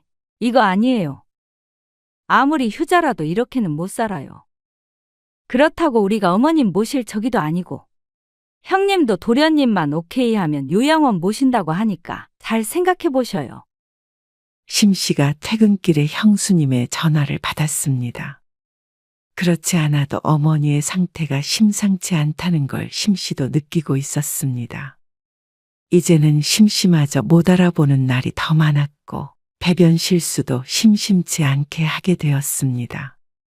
처음에는 당황스러워하던 심씨도 어느샌가 뒤처리에 익숙해지기도 했습니다. 다른 형제들은 어머니를 절대 모실 수 없다기에 심씨가 아내에게 운을 띄워보았지만 아내조차도 그건 곤란하다며 고개를 저었습니다. 심씨도 차마 치매에 걸린 어머니를 모시자고 강력하게 주장할 수 없었습니다. 모든 뒷바라지를 심씨가 하겠다고 하더라도 같이 사는 사람도 괴로울 것은 자명한 일이었습니다. 심씨는 부모이기 때문에 어떻게든 버티겠지만 아내에게까지 시부모의 병수발을 강요할 수가 없었습니다. 그러니 형제들의 입장도 이해가 갔습니다. 누구도 원망할 수가 없었죠. 하지만 이제는 선택의 기로에 서게 되었습니다. 미안해. 아무리 생각해도 이건 아닌 것 같아. 그래, 알았어. 형님이랑 의논해서 요양원 알아볼게. 좋은 데로 모시면 되지. 알았어. 결국 어머니는 요양원으로 모시기로 했습니다. 다음 날 심씨가 어머니 집에 가 있을 때 형님이 왔습니다. 잠든 어머니를 방에 두고 요양원에 대해서 이야기를 하고 있었죠. 어쩔 수 없잖냐. 알아요. 네 형수가 아는 사람이 있는데 괜찮은 곳이 있다고 하더라. 심 씨가 형님과 얘기를 하고 있는데 갑자기 쿵 소리가 났습니다. 어머니가 방에서 나오다가 바닥에 주저앉으며 난소리인 듯 했습니다. 요양원 안 간다. 나는 요양원 안 가. 그러면서 서럽게 우는 어머니를 보고 심씨 형제는 놀라서 할 말을 잊었습니다. 요양원, 거기 가면 죽어서 나오는 거야. 절대 못 가. 안 갈 거야. 처음 보는 어머니의 모습이었습니다. 이런 분이 아니었는데 다리에 매달려 우는 어머니를 보니 심씨도 가슴이 미어지는 듯 했습니다. 형님도 차마 그 모습을 못 보겠는지 눈을 질끈 감았습니다. 그래서 다음 날이 되었을 때 형님조차도 이미 한 결정을 번복해야 했습니다. 조금 더 지켜보자 그러면 저렇게 가기 싫다고 그러는데 어떻게 억지로 보내냐. 어머니를 그렇지만 혼자서 지내도록 하는 건 말이 안 되는 상황이었습니다. 그런데 며칠 뒤 아내가 심 씨에게 말했습니다. 정민이네 집에 몇 달 들어가서 지내야 될 것 같아. 뭐? 왜? 우리 시우 좀 봐달라고 하잖아. 둘이 맞벌이 하려면 누가 애를 봐야 할 거 아니야. 그렇게 어린애를 어린이집에 보낼 수도 없고, 그런다고 들어가서 살기까지 해. 그러면 어린애를 매일 이리 옮겼다 저리 옮겼다 해? 당신이 그렇게 하고 싶으면 그렇게 해. 당신 밥 혼자 챙겨 먹을 수 있지? 주말에는 올게. 그래, 알았어. 근데 대신에 어머님 모시고 오고 싶으면 모시고 와. 그 말에 심 씨는 아내를 다시 한번 쳐다보았습니다. 내가 옆에서 병수발은 못 들어도 그래도 집으로 모시고 오면 당신이 좀 더 들여다볼 수는 있잖아. 새벽에도 혼자 안 계셔도 되고. 그 말에 심 씨는 안도했습니다. 그 정도만 하더라도 지금보다는 상황이 훨씬 나았습니다. 나도 주말에는 와서 같이 거들게. 그래, 고마워. 다음 주에 짐 싸서 갈 테니까. 그때 어머니 모시고 와. 아내는 심 씨에게 서운해하지 말라며 덧붙였습니다. 사실 전혀 서운하지 않다면 거짓말이었습니다. 내심 아내가 내 부모를 자신의 부모처럼 여겨주기를 바랐는지도 몰랐습니다. 그렇지만 그건 심 씨의 욕심이라는 것 또한 알고 있었습니다. 이렇게나마 어머니를 집으로 모시고 올 수 있으니 다행이 아닌가 싶었습니다. 계속 그렇게 살 수는 없겠지만 최소한 노력은 해볼 수 있었으니 말이죠. 어머니를 집으로 모시고 온 뒤로는 심 씨의 삶의 여유가 없어졌습니다. 예상은 했지만 예상된 고생이라고 덜 힘든 것은 아니었습니다. 어머니, 식사하세요. 저 금방 나가볼 텐데. 간병인 곧 올 거예요. 네, 어머니, 숟가락 들고 어서 드세요. 네, 기저귀 빼시면 안 돼요. 네. 벽에다 대고 이야기하는 것 같았지만 도리가 없었습니다. 그렇다고 일을 안 할 수는 없으니 말이죠. 그리고 다가오는 은퇴에 대해서도 고민이 많았습니다. 퇴직할 나이는 바싹 다가왔는데 그 뒤의 삶을 대비해야 했습니다. 직장인인 이상 이 나이에 그런 고민을 안 하는 사람은 없었습니다. 어머니가 곧 90세인데 어머니만큼만 산다고 치더라도 앞으로 20년은 훨씬 넘게 살아야 했습니다. 벌어둔 돈만 까먹고 산다면 80대가 되기도 전에 길거리에 나앉을 수도 있었습니다. 저 다녀올게요. 회사에서 내내 일하고 저녁엔 어머니 밥 챙기고 목욕시키고 어머니가 잠들면 카페나 식당을 운영하는 것에 대해 알아보았습니다. 그래도 집에 대출이 없고 적금도 꾸준히 들고 있으니 퇴직 후에 조금만 노력하면 말년에 비참하게 살지는 않을 것 같았습니다. 어머니, 이거 기저귀 빼지 말라고 말씀드렸잖아요. 심 씨는 어머니를 보고는 머리를 짚었습니다. 도대체 어디서부터 어떻게 손을 대야 할지 몰랐습니다. 몸도 마음도 지쳐서 이제는 이런 생활도 끝이 오고 있구나 싶었습니다. 그리고 얼마 뒤에 집에 온 우편물이 심 씨의 가슴에 불을 질렀습니다. 이게 뭐야? 대출? 은행에서 온 우편물이었는데 대출이니 연체니 이상한 글이 적혀 있었습니다. 잘못 왔나 싶어서 봤더니 심 씨의 집으로 온 것이 맞았습니다. 자세히 읽어보니 심 씨의 아파트를 담보로 대출이 있었습니다. 심 씨는 아내에게 바로 전화를 걸었습니다. 아파트 명의가 아내였으니 대출을 받을 수 있는 것도 아내밖에 없었습니다. 그게 여보. 아내는 전화를 받고 바로 집으로 달려왔습니다. 정민이가 상황이 안 좋아서 정민이가 왜? 무슨 코인인지 주식인지 모르겠어. 투자를 했는데 큰일 나게 생겼다는데 어떻게 해? 그런데 어떻게 2억이나 대출을 받아? 그놈은 2억이 어디서 나서 그 돈을 투자했고? 그게 전세금 대출 받아서 뭐야? 당신한테 말하려고 했어. 그런데 당신 이렇게 나올 거 뻔히 아니까 말을 못했어. 눈앞이 깜깜했습니다. 아내가 뭐라고 하는지 귀에 들리지도 않았습니다. 그 돈을 도대체 무슨 수로 갚으려고 한 건지 몰랐습니다. 월급이야 뻔한데 말이죠. 그러니 집으로 이런 우편물까지 날아오게 한 것이었습니다. 아내가 아이를 잠깐 맡겨놓고 왔다며 급하게 다시 돌아갔습니다. 심 씨는 어두운 거실에 불도 켜지 않고 한참을 앉아 있었습니다. 그 와중에 어머니는 밥을 달라며 아우성이었습니다. 가슴에 무언가 콱 막힌 듯 했습니다. 넥타이를 거칠게 잡아 뺐는데도 누군가 목을 조르고 있는 것 같았죠. 어머니 밥을 차리고 씻기고 잠자리에 드는 것까지 보고 심씨도 씻으려고 욕실로 들어갔습니다. 와이셔츠를 벗으니 살이 빠져 앙상한 상체가 드러났습니다. 이렇게 노인이 되고 인생이 저무는구나 싶었습니다. 좀 더 있으면 어머니처럼 치매가 오고 그러면 기저귀 차고 나 자신이 누군지도 모르게 살아가게 되겠구나 싶었습니다. 앞으로 살아갈 길이 막막했습니다. 자식 뒷바라지는 끝도 없었고 돌봐야 하는 부모까지 있었습니다. 이대로는 심씨가 버티지 못할 것 같았습니다. 한 달 뒤, 심씨는 형님과 함께 어머니를 요양원에 모셨습니다.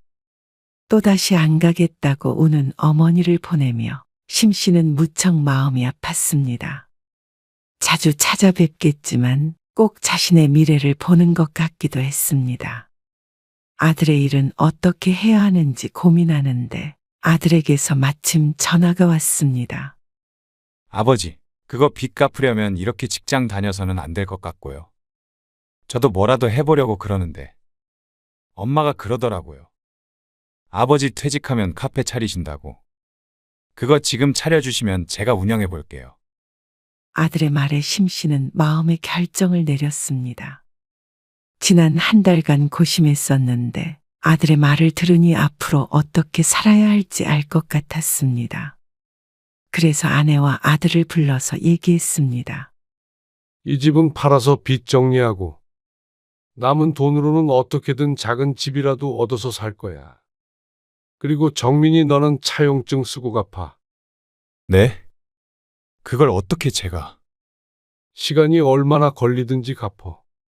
여보, 당신은 나랑 작은 집에서 다시 시작하든지 아니면 정민이네 집에서 살든지 알아서 결정해.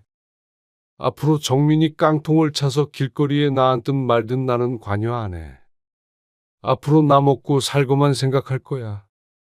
심 씨는 다 내려놓고 살기로 했습니다. 부모님에게 자식의 도리는 했다고 생각했습니다.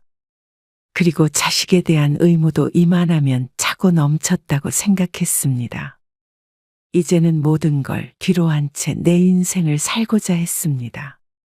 그의 아내가 동참을 한다며 같이 갈 생각이었고, 그게 아니라면 혼자라도 새 삶을 살 생각이었습니다. 나는 정민이네 집에서 지낼게. 아내는 자식의 곁에 있겠다고 했습니다. 그래서 심 씨는 아들에게 1억 원의 차용증을 받았습니다. 나머지 1억은 아내의 몫이니 알아서 하라고 했죠. 집을 판 돈을 반을 떼어 아내에게 줬고, 심 씨는 혼자 살 만한 작은 집으로 옮겼습니다. 아직 퇴직하려면 시간이 좀 있었고, 모아둔 돈도 어느 정도 있었습니다. 연금도 나올 것이고 말이죠. 홀몸이라면 충분히 80세든 90세든 살아갈 수 있었습니다. 그리고 모든 짐을 내려놓으니 몸이 가뿐한 것 같았습니다. 어머니가 있는 요양원은 수시로 찾아갔습니다. 어머니가 마지막으로 눈을 감을 때까지 말이죠. 심 씨는 현재 홀로 살아가고 있었습니다. 아내와는 가끔 연락을 하지만 그렇다고 다시 이전으로 돌아가지는 않았습니다. 이대로는 홀가분하게 살아갈 수 있을 것 같았습니다. 앞으로는 남은 날이 얼마나 길지는 모르겠지만 최선을 다해서 자신만을 위해 살아갈 생각이었습니다. 여태 그렇게 하지 못했으니 말이죠.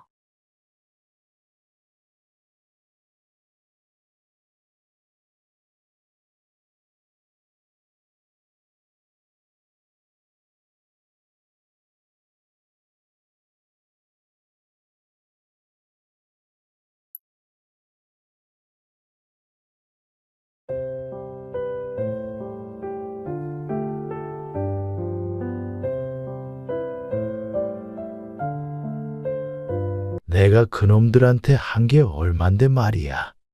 너는 알잖냐? 있는 돈 없는 돈 탈탈 털어서 다 준 거. 뒷바라지를 그렇게 했는데 어떻게 아무도 부모를 책임진다는 사람이 없어. 네 엄마 아팠을 때도 말이야. 다들 요양원에 넣어야 한다고 그러다가 결국에는 요양원에서 네 엄마 눈 감았잖냐. 딸이라 네가 서운했던 거 다 안다. 근데 옛날엔 다 그랬어. 아들이 대를 이어 받는 거니까. 나 죽으면 제사 지내줄 것도 아들이니까 말이야. 그래서 네가 마음이 안 좋았다면 이제는 좀 풀어라. 내가 살면 얼마나 살겠어. 이제 나는 너밖에 없다. 원희야. 단칸방에서 연금으로 근근히 살고 있는 애비가 불쌍하지도 않냐? 내가 자식이 셋인데 자식 키우느라고 한평생 갔는데 이렇게 비참하게 사는 게 말이 되냐? 돌아가세요. 원희야, 그러지 말고 지난 일은 잊고 우리 잘 지내보자. 역시 딸이 최고잖냐? 안 그러냐? 나는 많은 거 안 바란다. 아니요. 아무것도 바라지 마세요, 저한테. 오늘 이야기 속 주인공은 59세 성원희 씨입니다. 그리고 그녀의 친정부모님에 관한 이야기입니다. 송 씨는 자라오면서 늘 나는 왜 여자로 태어났을까 하는 생각을 자주 하곤 했습니다. 오빠들처럼 남자였다면 좋았을 텐데 하고 말이죠. 부모님이 그렇게 생각하도록 만들었습니다. 아들은 집안의 기둥이니 대접받아야 하고 딸은 그 뒷바라지를 해야 한다고 했습니다. 그래서 송 씨는 성인이 되어서까지 부당한 일을 많이 당했죠. 결국엔 아들들에게 있는 재산 없는 재산 다 주고 딸은 출가외인이라며 뒷전이었던 친정부모님. 나이 들고 병드니 이제 와서 딸이 그리운 모양이었습니다. 아니, 아들들에게 외면당하니 그나마 마음 약한 송 씨에게 의탁하기로 마음먹은 듯 했습니다. 송 씨가 힘들 때는 그렇게 매정하게 끊어냈던 친정어머니 그리고 친정아버지. 정 씨는 남이라도 그렇게까지 냉정하지 못했을 그 모습들은 아직도 잊지 못하고 있었습니다. 더 이상 부모라고 생각하지 않기로 한 지도 이미 오래되었죠. 이제와 뻔뻔하게 부양할 것을 요구하는 걸 송 씨가 들어줄 이유는 전혀 없었습니다. 송 씨의 친정어머니는 80세가 넘어가면서 치매에 걸렸습니다.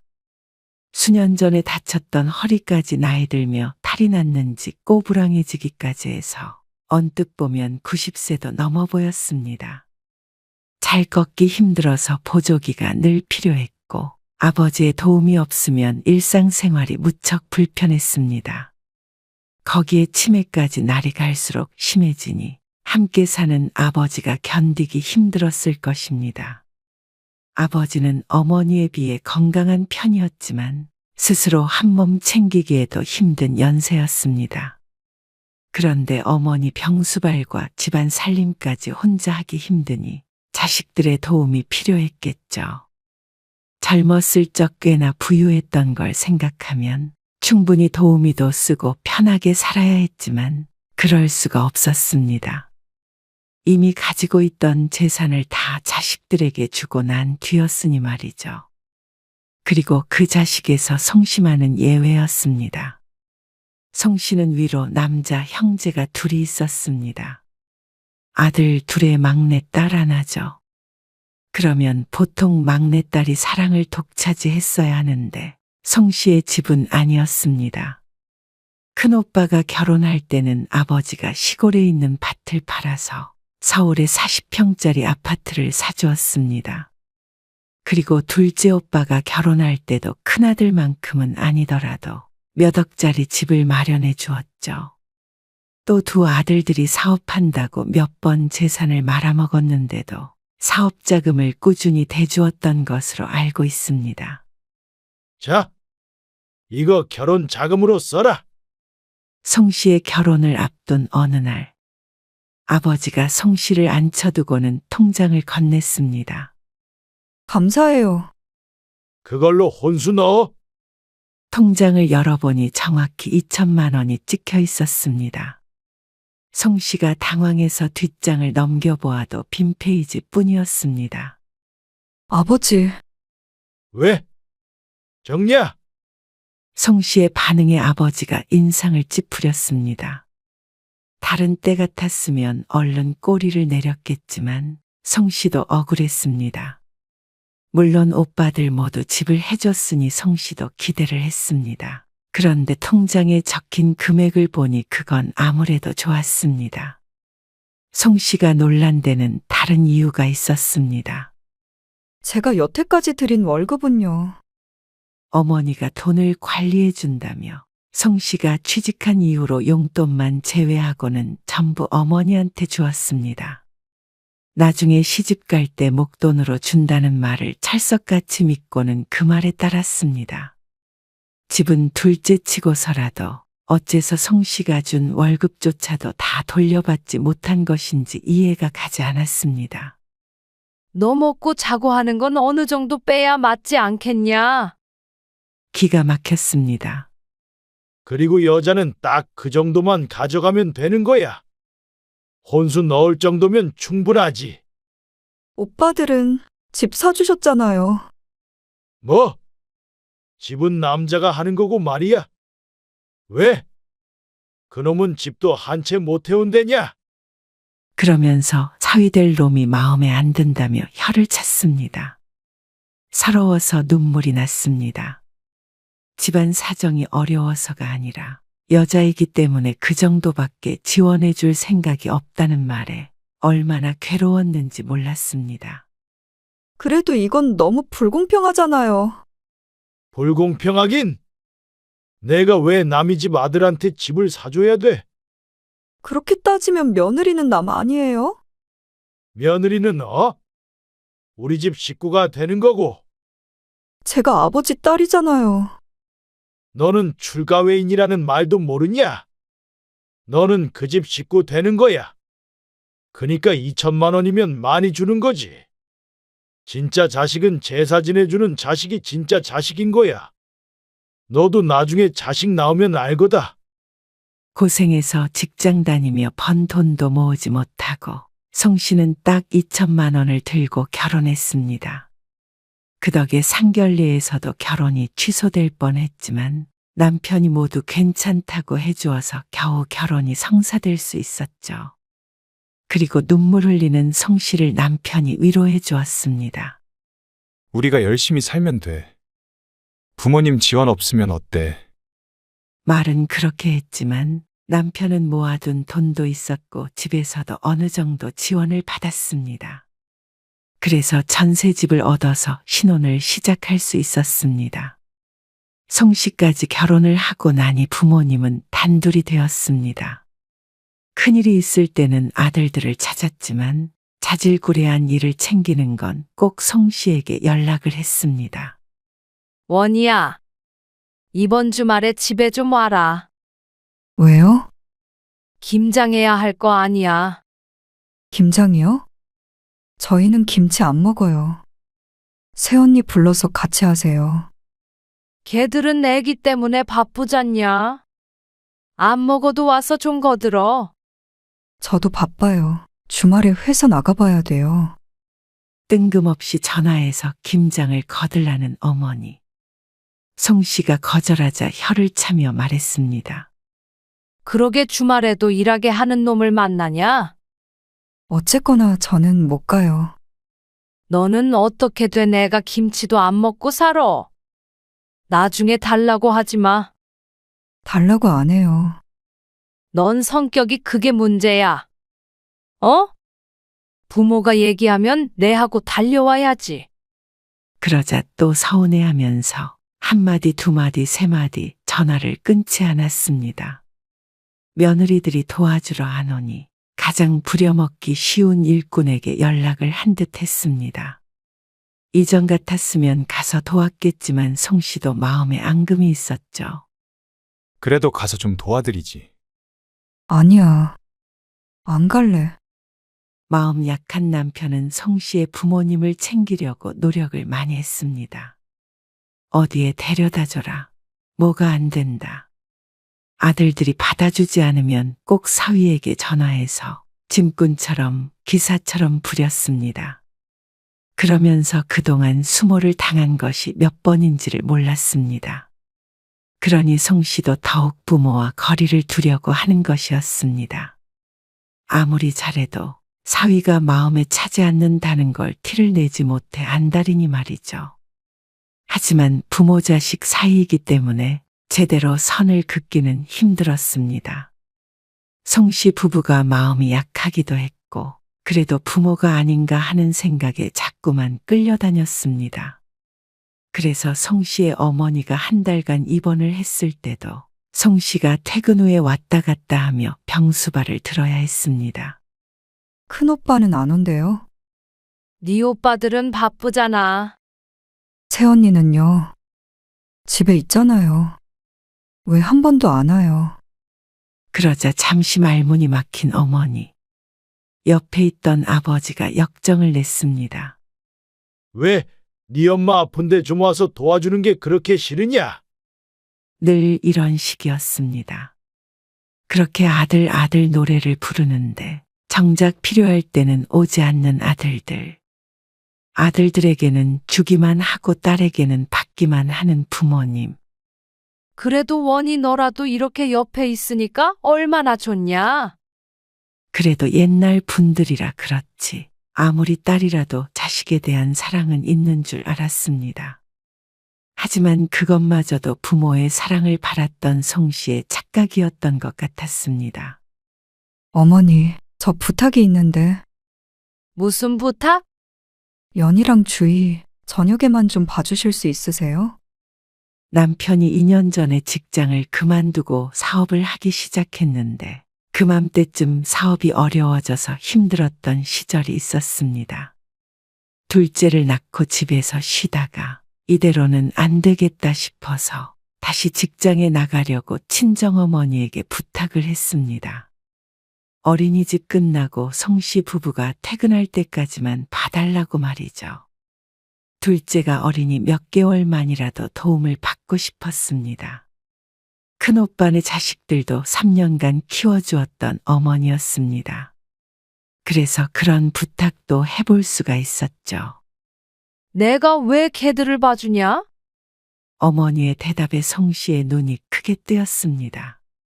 할 말을 잃어 넋을 놓고 있는데 어머니가 말했습니다. 왜 손주하냐? 그리고 너는 나이 든 엄마한테 애를 맡기고 싶니? 선호랑 준호도 봐줬잖아요. 아니 그건 근데 박서방은 뭐 하는 사람이야? 일이 그 지경이면 노가다라도 해야지. 너한테 일하라 그래? 또 애꿎은 사위 탓이었습니다. 아무리 힘들어도 어머니를 찾아온 자신의 잘못이었습니다. 뭘 기대하고 한 부탁인지 몰랐습니다. 늘 겪으면서도 이렇게 어머니를 찾는 걸 보니 아직 정신이 덜 든 것 같았습니다. 사업을 아무나 하는 줄 아나? 그 말에 성씨도 화가 치밀었습니다. 둘째 오빠도 여전히 사업이 어려워서 아버지의 손 벌리는 걸 모르는 것도 아닌데 말이죠. 그러면 저도 오빠처럼 사업 자금 좀 보태주세요. 그러니 평소라면 하지도 않았을 말을 했습니다. 참 얘는 엉뚱한 데다가 돈을 달래? 너도 그러면 사돈한테 도와달라고 그래. 어딜 친정에 손을 벌려? 그 집도 참 웃긴다. 아들 하나 있는 거 안 챙기고 뭐 하는 거야? 그 말에 괜한 짓을 했다 싶었습니다. 그리고 마음속에서 부모라는 존재를 서서히 지우기 시작했습니다. 자신의 위치를 다시 한번 확인하는 계기가 되었습니다. 본전도 못 찾고 돌아온 뒤에 성씨는 일하며 애 키우며 몸이 부서져라 살았습니다. 남편도 하루에 4-5시간도 제대로 못 자고 일했고 그렇게 2년쯤 지나자 남편이 하는 일이 무척 잘 되기 시작했습니다. 이 악물고 살아온 보람이 있었습니다. 돈은 그렇게 쫓을 때는 가까워지질 않더니 이제는 돈이 성씨 부부를 쫓았습니다. 돈을 벌기 시작하니 순식간이었습니다. 그렇게 몇 년 고생하자 성씨 부부는 처음으로 내 집 마련을 할 수 있었습니다. 그것도 무척 좋은 집으로 말이죠. 계약하던 날 너무나 기쁘고 서글퍼서 눈물이 났습니다. 함께 고생한 성씨 부부에게는 무척 의미가 있는 집이었습니다. 이사하고 애들도 좋은 교육시키고 앞으로는 걱정거리가 없을 것 같았습니다. 그런데 성씨의 부모님은 그 소식을 듣고는 무척 못마땅해 했습니다. 너는 너만 잘 살면 그만이야? 그게 무슨 말씀이세요? 너희 오빠 요즘 힘들어서 그렇게 고생하고 있는 거 뻔히 알면서 그렇게 큰 집으로 이사 갔다고 동네방네 자랑을 하고 다녀? 자랑한 적 없어요. 너희도 참 너희다. 그렇게 돈 벌었으면 힘든 형제 도와줄 생각은 못하냐? 어이가 없는 말이었습니다. 이사하는데 부모님에게서도 형제들에게서도 10원 한 장 받은 적이 없었습니다. 남편의 사업이 힘들 때도 도움을 요청하는 걸 매정하게 거절했던 것도 부모님이었고 말이죠. 그리고 너는 큰오빠네보다 큰 집에서 살고 싶니? 어떻게 동생이 돼서 오빠 길을 그렇게 죽여? 무슨 이런 논리가 있는지 몰랐습니다. 사촌이 땅을 사면 배가 아프다는 말은 들었지만 친자식이 집을 샀는데 부모가 배 아파할 수가 있는지 어처구니가 없었습니다.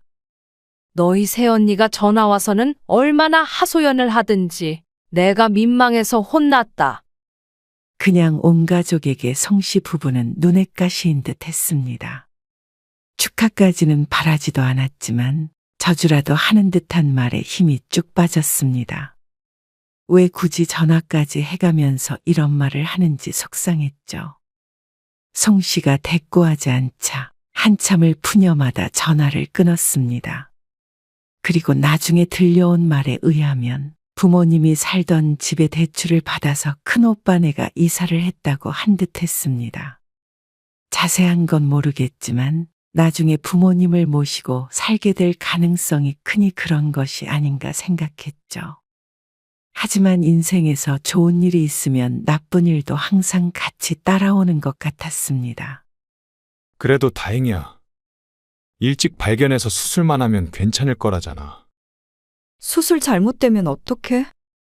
그럴 리가 있어? 의사 선생님이 우리보다 잘 아시겠지. 걱정 말라고 하셨으니까. 당신은 아무 생각 말고 건강만 챙겨. 송 씨는 유방암 진단을 받았습니다. 다행히 일찍 발견해서 위험하진 않다고 했지만 사람 마음이 그런다고 안심할 수 있는 건 아니었습니다. 송 씨는 서둘러 수술 날짜를 잡았습니다. 거봐. 잘 될 거라고 했잖아. 수술은 잘 끝났습니다. 항암을 몇 번 해야 하긴 하지만 걱정했던 것에 비해서는 다소 싱겁게 느껴지기까지 했습니다. 근데 오늘 장모님 오시기로 했어. 뭐, 왜? 당신이 말했어? 그럼 어떻게 연락을 안 드려? 다른 일도 아니고. 남편의 순수한 마음은 알겠지만 송 씨는 과연 부모님이 걱정을 할까 싶었습니다. 그런데 병실을 찾아온 부모님 무척 걱정스레 말을 했습니다. 너는 어떻게 암 걸린 거를 숨길 수가 있어? 그래도 우리가 부모인데. 수술은 잘 됐다니? 네. 잘 됐어요. 걱정 마세요. 심장이 얼마나 덜컥하던지. 아휴. 그 소리에 송 씨는 잠시 마음이 뭉클했던 것도 같았습니다. 그래도 자식이니 걱정은 해주는구나 하고 말이죠. 건강 관리 잘해. 젊다고 막 그러지 말고. 네, 알겠어요. 남편은 송 씨의 심정을 알았는지 조용히 자리를 비켜주었습니다. 그런데 그런 감동도 10분이 지나지 않아 깨지게 되었습니다. 오랜만에 만난 김에 너한테 뭐 좀 물어봐야겠다. 뭘 말씀이세요? 그 외에 박서방 사업하는 거 있잖냐? 네, 직원들도 있을 거 아니야? 네, 있죠. 그러면 네 큰오빠랑 같이 동업 좀 하라 그래라. 네? 동업이요? 그래. 그래도 손윗사람이 그 밑으로 들어갈 수는 없고. 동업하는 식으로 말이야. 무슨 말씀이세요? 그게 그러면 네 오빠 그렇게 둬. 자꾸만 뭐가 잘 안 된다는데 말이야. 걔가 날개만 달아주면 호를 날 수가 있는 앤데 아직 때를 못 만났잖아. 박서방 사업이 그렇게 잘 된다며. 그러면 한 짜리 내주는 거 어려운 일도 아니잖아. 역시나 목적이 있으니 여기까지 찾아온 듯 했습니다. 부모님의 말을 듣자 송 씨의 어깨가 툭 내려앉았습니다. 말도 안 되는 소리 하지 마세요. 뭐?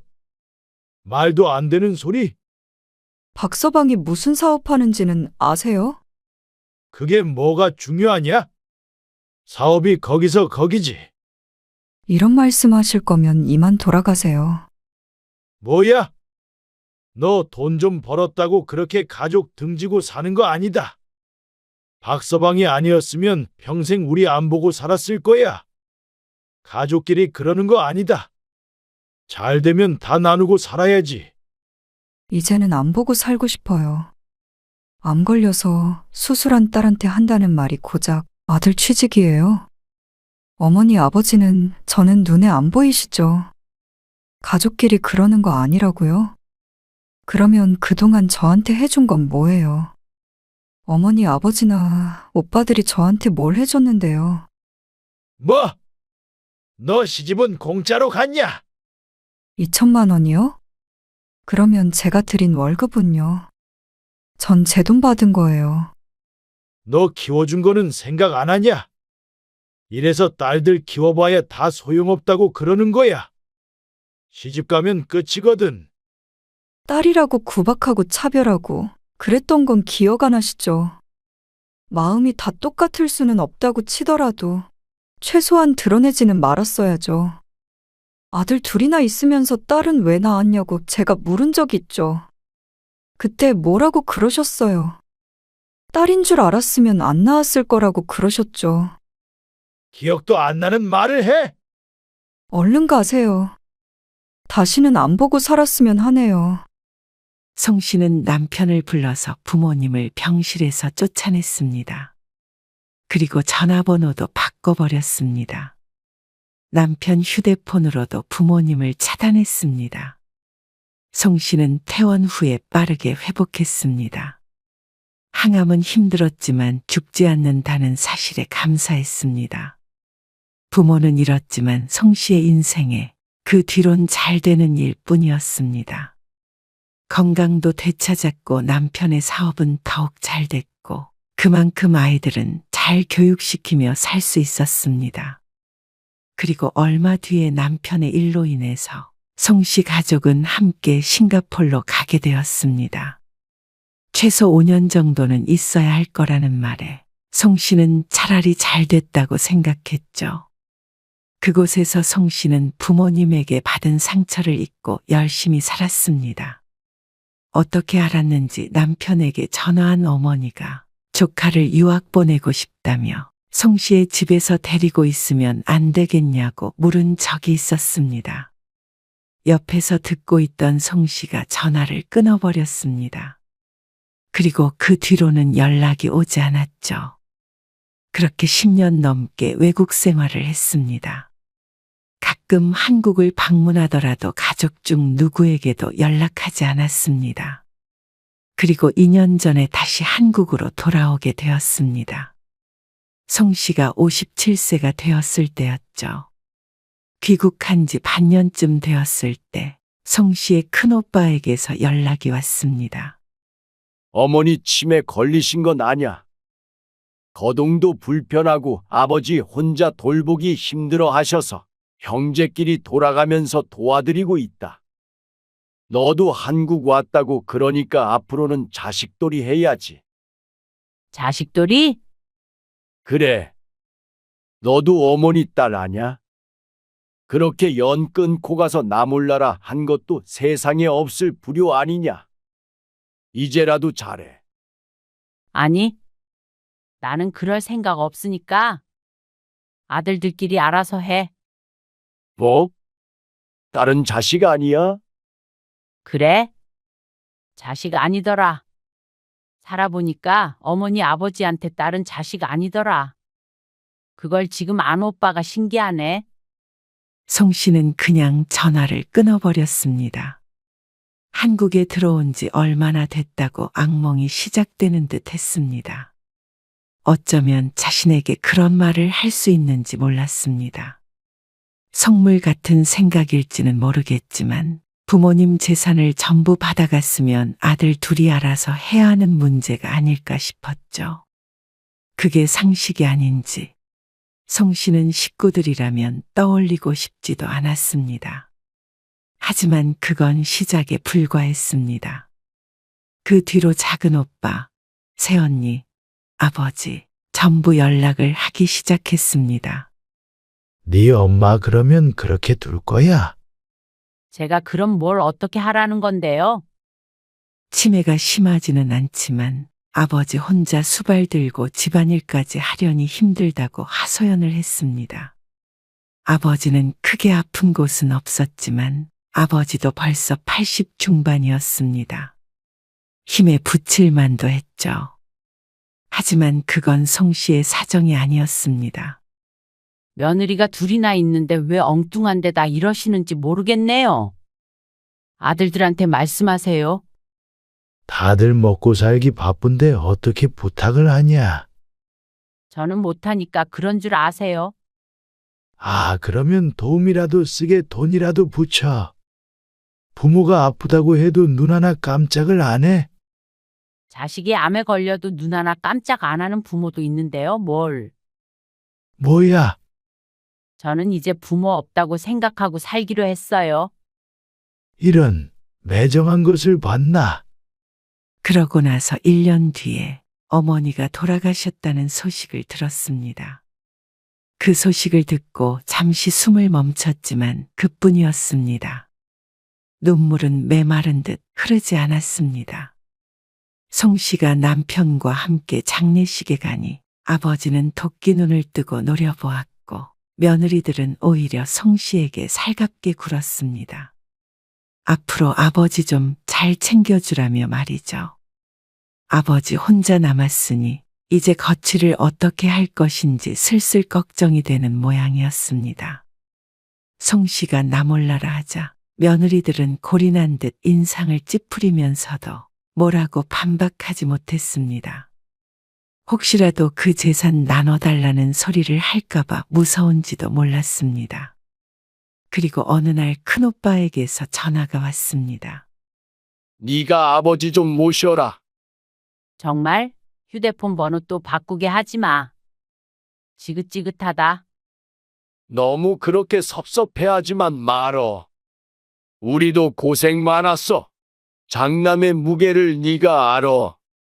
무슨 고생을 어떻게 했는지 모르겠는데. 세상에 고생 안 하고 사는 사람이 어디 있어. 그래. 너 왜 그러는지 우리가 다 알아. 나라도 서운했을 거야. 아버지 모시는 대신에 너한테 지금 아버지 사시는 아파트 그거 줄게. 그 말에 송 씨는 우스운 말을 들었다는 듯이 피식 웃었습니다. 그거 담보로 돈 빌려서 오빠 큰 집으로 이사했던 거잖아. 그러자 큰오빠가 말을 멈췄습니다.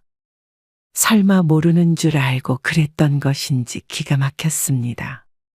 참 사람 안 변한다 싶었습니다. 차별한 부모도 부모지만 그걸 당연하게 여겼던 아들들이었습니다. 그래놓고는 다늙은 부모 부양하기 싫어서 사기를 치려는 행태에 치가 떨렸습니다. 그 집에 대출이 없다고 하더라도, 아니, 그런 집 열채를 줘도 싫어. 다시는 전화하지 마. 아버지 돌아가시면 그때 해. 그러고는 전화를 끊어버렸습니다. 심호흡을 해도 가슴에 돌덩이가 앉은 듯 답답했습니다. 당신 괜찮아? 괜찮아. 별일 아니야. 그리고 송 씨는 모든 가족들의 번호를 차단해버렸습니다. 돌아가면서 오는 전화에 질려버렸습니다. 다시는 상종도 하고 싶지 않아서 남편에게도 신신당부를 해두었습니다. 차라리 잘 됐다 싶었습니다. 연 끊고 사는 게 마음이 편한 것만은 아니었는데 이참에 제대로 정을 뗄 수 있을 것 같았습니다. 그렇게 1년 반이 흐르고 아버지가 송 씨의 집으로 찾아왔습니다. 전화는 해도 직접 찾아온 적은 없었는데 몰골이 참 딱했습니다. 집은 처분해서 남은 돈으로 작은 집 구했다. 혼자 살 만한 원룸 같은 곳 말이야. 그래서 왜 찾아오신 거예요? 권택이랑 권호, 그놈 자식들이 참 못된 놈들이야. 그러면서 벼랑간 아들들 흉을 보기 시작했습니다. 한 귀로 듣고 한 귀로 흘려도 아들들이 아버지에게 등을 돌렸다는 사실은 알 것 같았습니다. 내가 그놈들한테 한 게 얼만데 말이야. 너는 알잖냐? 있는 돈 없는 돈 탈탈 털어서 다 준 거. 뒷바라지를 그렇게 했는데 어떻게 아무도 부모를 책임진다는 사람이 없어. 며느리들도 똑같아 악귀들이야. 네 엄마 아팠을 때도 말이야. 다들 요양원에 넣어야 한다고 그러다가 결국에는 요양원에서 네 엄마 눈 감았잖냐. 자세한 사정은 알고 싶지 않았습니다. 이제 와서 그런다고 뭐가 달라지나 싶었습니다. 딸이라고 많이 서운했지. 근데 옛날엔 다 그랬다. 아들이 대를 이어받는 거니까. 나 죽으면 제사 지내줄 것도 아들이니까 말이야. 그래서 네가 마음이 안 좋았다면 이제는 좀 풀어라. 내가 살면 얼마나 살겠어. 그러면서 이해를 강요하는 아버지를 송 씨는 끝까지 이해할 수 없었습니다. 송 씨도 자식을 낳고 키워보니 알 것 같았습니다. 사랑하는 자식을 어떻게 그렇게 대할 수 있었을까요? 날 자식으로 생각하지 않고 집안의 부품 정도로 생각했다는 건 알 수가 있었습니다. 그러니 송 씨도 부모를 더 이상 사랑할 수가 없었습니다.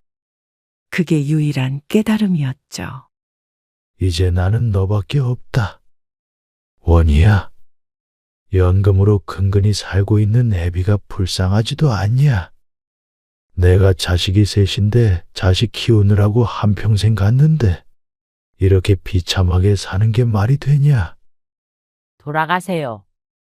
한참을 하소연하던 아버지에게 송 씨가 무감하게 말했습니다. 원희야, 지난 일은 잊고 우리 잘 지내보자. 역시 딸이 최고잖냐? 안 그러냐? 나는 많은 거 안 바란다. 아니요, 아무것도 바라지 마세요. 저한테.